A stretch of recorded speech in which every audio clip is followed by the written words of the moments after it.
वैसे तो बिजनेस में मारवाड़ियों और बनियों को महारत हासिल है और उनका नाम भी व्यापारिक सूझबूझ के लिए लिया जाता है, लेकिन सिंधी व्यापारी भी व्यापारिक समझ में कुछ कम नहीं है। उनके व्यापार कौशल की अनेकों अनेक कहानियां आपने सुनी होगी, लेकिन आज हम आपको ऐसी एक कहानी के बारे बताते हैं जिसे सुनकर आप भी कहेंगे कि वाकई सिंधी व्यापारी भी व्यापार में मारवाड़ियों और बनियों से कम नहीं है।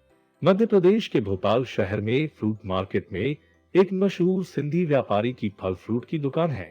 गर्मी के मौसम में एक ग्राहक उस सिंधी व्यापारी की दुकान पर तरबूज लेने आया और उस ग्राहक ने कहा, एक अच्छा सा मीठा और लाल तरबूज दे दो। उस सिंधी दुकानदार ने तरबूज के बड़े से ढेर में से एक तरबूज निकाल कर उस ग्राहक को दे दिया।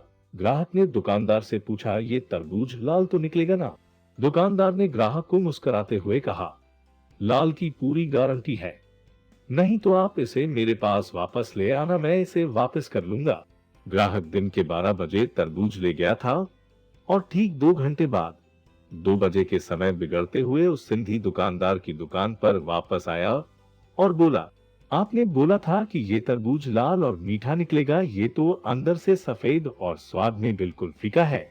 उस समय सिंधी व्यापारी की दुकान पर बहुत से ग्राहकों की भीड़ थी, लेकिन व्यापारी अपने मुख पर मुस्कान लाते हुए कहा कि भाई साहब, आप क्यों गुस्सा करते हैं? मैं तो इसी तरबूज को 3 दिन से ढूंढ रहा था। कुछ दिन पहले ही मैंने इसे बाहर से स्पेशल मंगाया था, क्योंकि ये तरबूज तो शुगर फ्री तरबूज है और दाम में भी महंगा है। मेरे दुकान के कर्मचारियों ने इसे बाकी तरबूज के ढेर में मिला दिया था, परंतु ये गलती से आपके पास चला गया। लेकिन कोई बात नहीं, आप दूसरा तरबूज ले लीजिए। ग्राहक दुकानदार की बात सुनकर सकपका गया और बोला कि भाई साहब, ये कितने रुपए किलो है? दुकानदार बोला, भाई साहब, ये तरबूज है तो बहुत महंगा, पर आपको चाहिए तो उसी रेट में ले जाओ। दुकानदार की ये बात सुनकर ग्राहक बहुत ही ज्यादा खुश होते हुए दुकानदार से बोला कि भाई साहब, मुझे यही तरबूज पैक करके दे दो। दुकानदार ने अपने कर्मचारी से बोला कि बेटा, ये तरबूज भाई साहब के लिए अच्छे से पैक कर दे।